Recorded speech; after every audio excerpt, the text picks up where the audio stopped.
KPBS On Demand is supported by Latino Legacy Foundation, presenting their Storyteller series, Reach for the Stars with Ellen Ochoa, the first Latina astronaut, former NASA director, and San Diego native. Sunday, June 29th.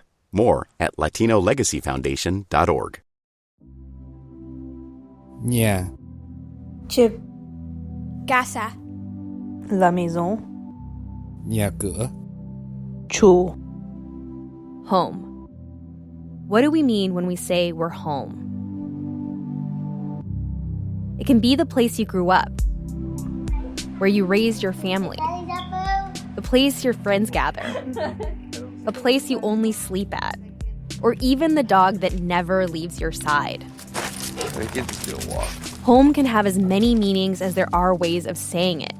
But on March 19th, 2020, home quickly came to mean one thing for Californians lucky enough to be housed: shelter and safety from COVID-19. We direct a statewide order for people to stay at home.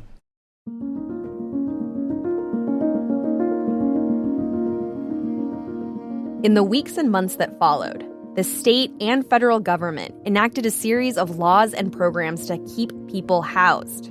As the economy ground to a standstill and unemployment in California soared, eviction protections and then rental assistance programs sought to help renters and landlords.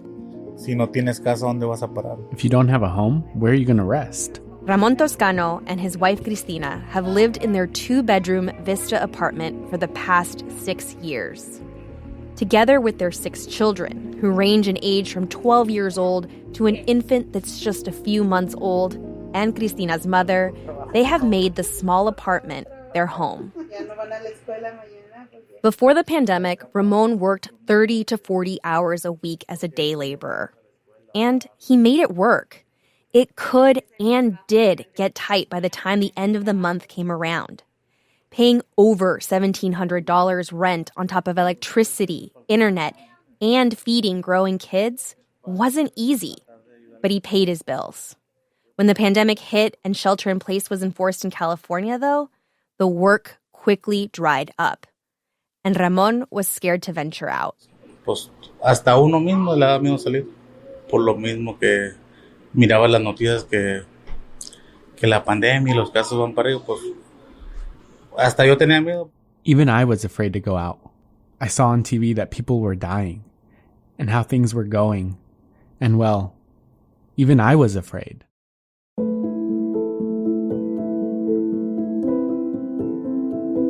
As the months passed without work, it started to get harder to pay rent.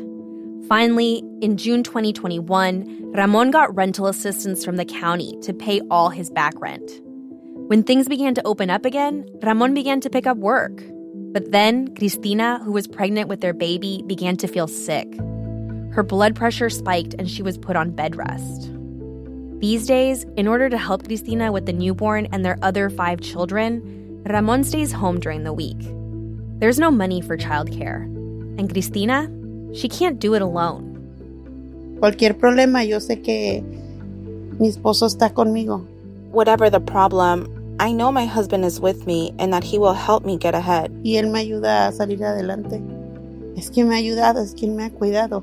He is the one that has helped me. He's the one that's taking care of me. Ramon goes out on the weekends to pick up jobs. But all the money he makes goes to food and other bills. He now owes rent for July through October. It's never been this tight before. Sí batallamos para pagar la renta, pero no tan así, ¿entiendes? De que me meta la mano al pantalón y que no traiga vez ni una moneda, ¿no? We've struggled to pay rent before, but not like this, where I stick my hand in my pocket and there's not even a single coin. And he's worried. It's the kind of worry that sits heavy on his shoulders. What happens if he doesn't get rental assistance? Or if the funds dry up?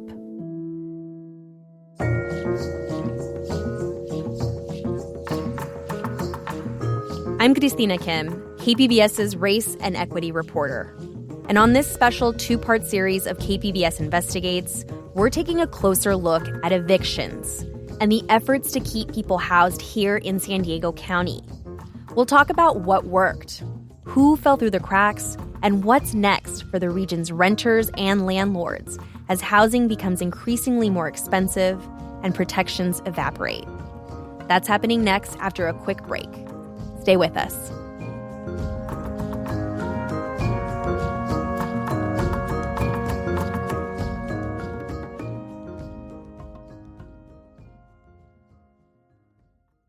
KPBS On Demand is supported by Markel Design and Remodeling, helping homeowners with their home remodeling needs. From ADUs to kitchen remodels, room additions, and custom homes, Markel Design and Remodeling can help homeowners design and build their dream homes. More at trustyourhometous.com. Ramon looks thinner and more tired than when we talked just a few months ago. The statewide eviction ban ended in late September, and now he and his family are more vulnerable than ever. It's something his landlord was quick to remind him. Vino la manager y la supervisora a recordarnos que ya, pues prácticamente que ya no teníamos protección, pues, que qué íbamos a hacer. The manager and the supervisor came to remind us that practically we don't have protection, you know. They wanted to see what we were going to do. O sea, nosotros ya sabiendo, pero, o sea, nos vinieron a recordar por si no sabíamos, ¿no? O sea, we already knew, but they came to remind us in case we didn't. As we sit on the couch mere hours after his landlord's visit, Ramon is trying to think through what comes next. No, pues no tengo plan B, o sea, pues tal vez llegar a un acuerdo con los managers, propietarios y empezarles a pagar. I don't have a plan B, to be honest. Maybe I can reach an agreement with the landlords and start paying. Pero por el momento no. Solamente estamos esperanzados a ellos desde que nos puedan volver a ayudar y ya. But for now, we're just hoping we can get help again. He's already applied for more rental assistance and is keeping track of the application. For now, he's got a place to stay. But like so many other tenants across San Diego County, the worries continue.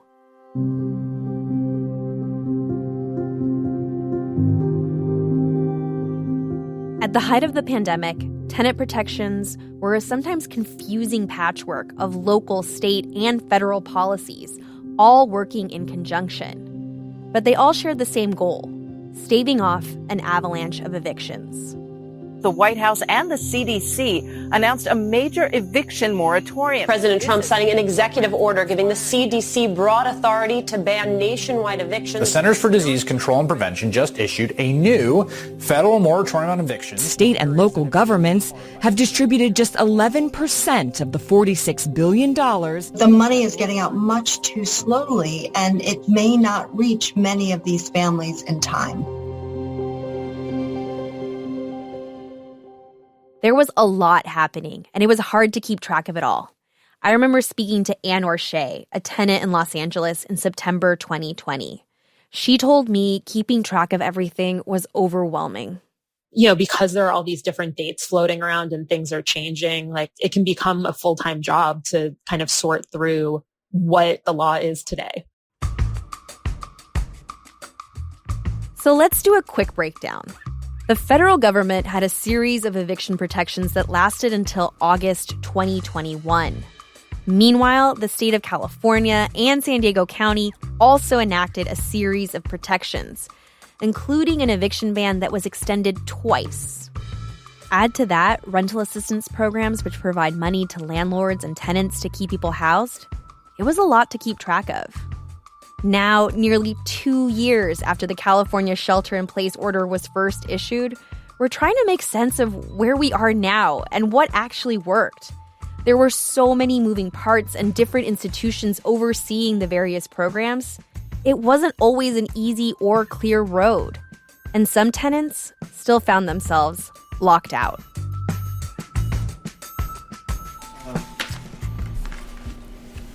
Gabriel Guzman, a veteran and father from Chula Vista, is sifting through a box filled with stacks of paper. Over the past year, he's documented and kept everything that's happened to his family since the unexpected happened. On the 23rd of September, they filed for non-lawful detainer. And the owner had gone on and on how he really appreciated veterans, what we did for this country, and then he did that. An unlawful detainer. In other words, he was evicted in the midst of the pandemic, something that totally caught him and his family off guard. The lease on their Chula Vista apartment had expired just a few weeks earlier, but Gabriel had been working with the landlord to extend it and was waiting on his unemployment to kick in order to pay his rent. He tried to fight the eviction in court, spending money he didn't have to hire a lawyer. In the end, though, it didn't matter. Despite all the protections, Gabriel's lease was up. They lost the battle, and on December 15th, 10 days before Christmas, Gabriel, his wife, and their 3 children were homeless. And so we were actually without a place for a month, and that was really scary and a lot of anxiety attached to that. And even my youngest daughter, my 3-year-old, would always ask when we were going home. She's like, "I go home," and she would cry. And even now, she'll go from her room at night and cry into ours and kind of check see whether we're there. We're in the same place, and so we don't know what the long-term effects are going to be on all 3 of my kids.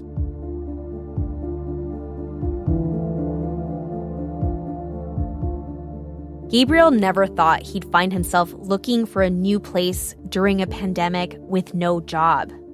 His once easy smile and gregarious laugh now have an edge of weariness he can't shake.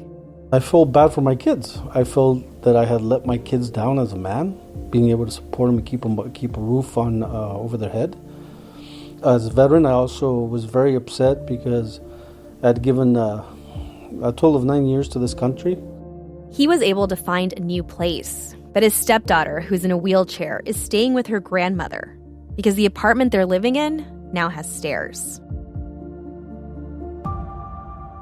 Gabriel says that as a veteran, he was used to taking care of himself. He never applied for rental assistance, even though he would have qualified. I always felt that I would rebound, and I always felt like, you know what, let people that really need it use it. Because when you think you need or you're in a bad situation, there's always someone else that needs it more than you do. And so we just thought it was the right thing to do. We said, no, I think we can make it through this without getting assistance. Let other people have access to it. And he wasn't the only one hesitant to apply for rental assistance when it first became available. Many people didn't know the funds existed, or if they did, they were wary of them. Money with no strings attached seemed like too good of a deal. The state, county, and city had to devise whole systems to distribute the money, while community groups worked to get the word out. These days, the programs are working a lot better, and as long as assistance funds are available, tenants and landlords can use them to pay 100% of back and even future rent. And landlords cannot evict tenants for non-payment of rent if they can show they've applied for rental assistance. But for some mom-and-pop landlords, these continued protections are problematic and feel uneven. I'm seeing my savings dwindle and my credit card debt rise. I'm feeling afraid and hopeless about the situation. Landlords like Katie, who doesn't want us to use her last name because she's afraid it might impact her small business. She never thought she would be both a landlord and a tenant. I purchased a condo and I lived there for about 5 years, and then I had just kind of gotten tired of the area. It's a very urban area, a lot of density, so I really had a longing for something that was a little more spacious. And so I rented out my condo, found a place that I loved that was, just much more peaceful. Katie moved out and had a good run of tenants for a while. Then in June 2019, a new tenant moved in. She had issues with her pretty quickly. She was late on rent, didn't get her rental insurance, and Katie's pretty sure she has a dog, even though she's not supposed to. Then COVID came. And while her tenant still had a job, she eventually stopped paying rent. She managed to pay rent all the way through the end of September of 2020. It was late a lot. She, at one point, made the money order out to herself instead of me, and then subsequently lost the mailbox keys. So there was a lot of complexity with what was going on. Katie got some money through a city rental relief program that goes to landlords, and her tenant got rental assistance to pay back rent. They both have applications into the city for more funds, but as they wait to hear back, Katie feels stuck. She can't evict her tenant, but she isn't collecting the rent. As of November 1st, my tenant will owe over $7,000 in back rent. She has not resumed paying rent, and I don't have any reason to think that she will in November. This is despite having reason to believe that she's employed. As she waits to hear if she's been approved for more city funds, Katie still has to pay rent on her own home, plus fees for the condo she's renting. Without information about whether rent relief applications will be kept in limbo indefinitely, I can't make a good choice for myself about whether I should be thinking about moving into the condo or selling it. Katie says with all of this stress, whenever she finally gets things sorted out, she will just put the condo into property management. They'll raise the rent, which Katie feels bad about. But she doesn't want to deal with this hassle anymore. The past year and a half hasn't been easy for landlords like Katie or for tenants like Ramon or Gabriel. And now, as we hopefully come out of the darkest part of the pandemic and society begins to open up, we're left wondering, what did all these millions of dollars in relief achieve? We asked Molly Kirkland. She's a spokesperson for the Southern California Rental Housing Association, which represents landlords. I think it's made a hefty impact in our region. Specifically, the San Diego region has fared way better than lots of other parts of the country, where in some cases they weren't successfully able to get any money out and they've had their programs kind of taken away from them. So San Diego is really kind of a model for emergency rental assistance. And again, nothing's perfect, but we're really proud of our local ERAP programs. The Housing Association recently commissioned a study on how landlords fared during the pandemic. Our study showed that about $2.4 billion in lost rent for San Diego area housing providers. And this goes back to about March of 2020, or, when the pandemic kind of started. Molly says eviction bans led to some abuses, like what we heard from Katie, but she understands why they were put in place. Moving forward, she wants to see some of the pandemic programs continue. There's a need for some sort of permanent form of rental assistance out there because, it shouldn't necessarily take a pandemic to highlight how the loss of a job can impact you for a few months. This happens outside of pandemic times. Looking back, even though tenants like Gabriel slipped through the cracks and were still evicted, we now know the eviction bans and rental assistance have kept thousands of families safe in their homes. The number of unlawful detainers or evictions filed in the San Diego County Superior Court dropped 62% from 2019 to 2020, according to records obtained by ACE, a local tenants group. Legal Aid Society of San Diego, which handles a lot of local eviction cases, said the demand for their services dropped when county and state protections were in place. But now that the protections are largely gone, the number of calls are on the rise again. And so if we're having hundreds of thousands of families who can't pay the rent and are being evicted for non-payment of rent, they're not only going to suffer housing instability, it's going to be difficult for them to rent again.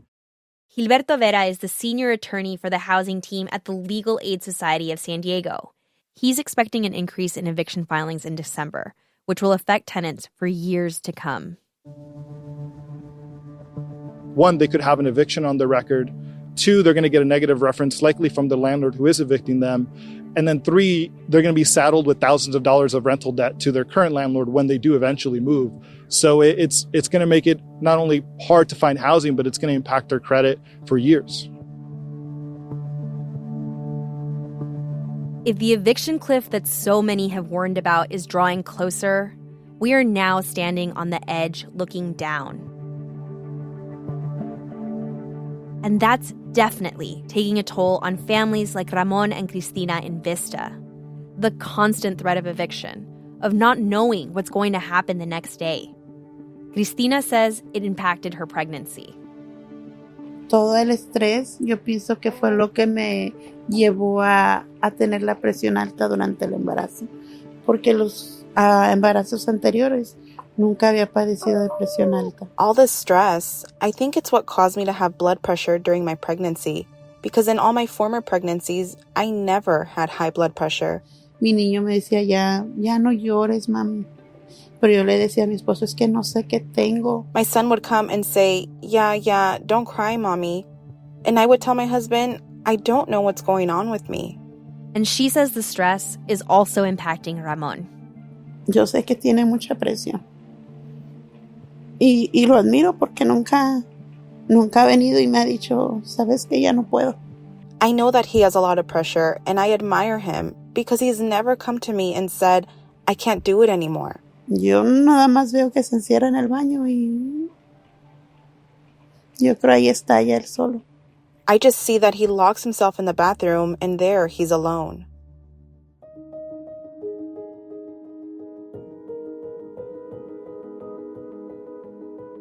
The past few months are catching up on Ramon. He chokes up, remembering how he had to collect cans and glass in order to make enough money to pay for gas to take Cristina to her doctor's appointment. But through the tears, his determination shines through. There's no other option but to keep going for Cristina and his kids. Pero, como le digo, no me tengo que dejar caer por los niños, ¿me entiendes? Porque pues ellos no saben y tenemos que echar ganas y salir adelante, ¿no? But like I'm telling you, I can't get down because the kids, they don't know. We gotta keep trying and get ahead, ¿no? Pero pues ahí estamos, echándole ganas, ¿entiendes? Más que nada por la niña que, pues como le digo, ellos no saben nada por lo que estamos pasando, ¿eh? O sea, well, here we are trying our hardest. More than anything, we're doing it for the kids. Like I said, they don't know what's going on. Pero pues echarle ganas por ellos y seguir, no sé, peleando hasta el final, ¿me entiendes? Mantenernos aquí. But we have to keep trying for them and keep fighting until the end and stay here.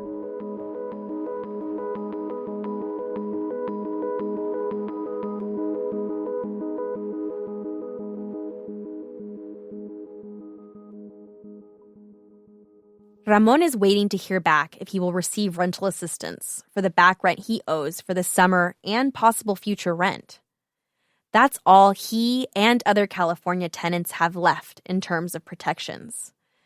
But he doesn't know how much longer he can wait.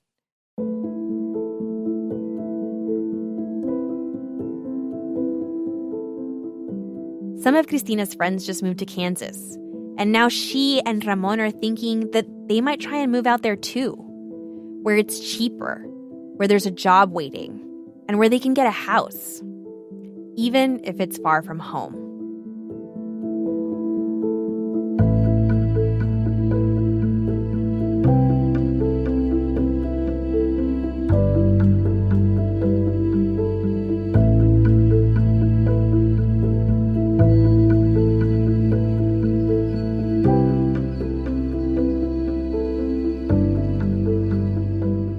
On the next episode of this special KPBS Investigates on Evictions, what happens when San Diegans are forced to leave?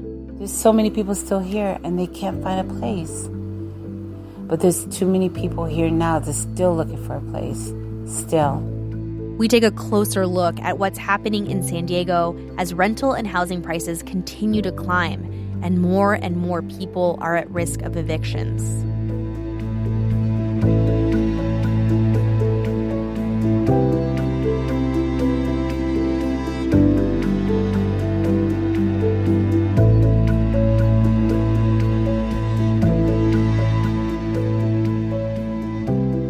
This special KPBS Investigates episode was written, reported, and hosted by me, Cristina Kim, and Claire Trageser. Rebecca Chacon and Mike Damron helped with the sound. Kinsey Moreland and Elisa Barba helped produce and edit the show. And Emily Jankowski did the sound design. If you think stories like this one are important and you want to keep hearing them, consider supporting KPBS by becoming a member. Go to kpbs.org and look for the blue Give Now button. Thanks so much for listening.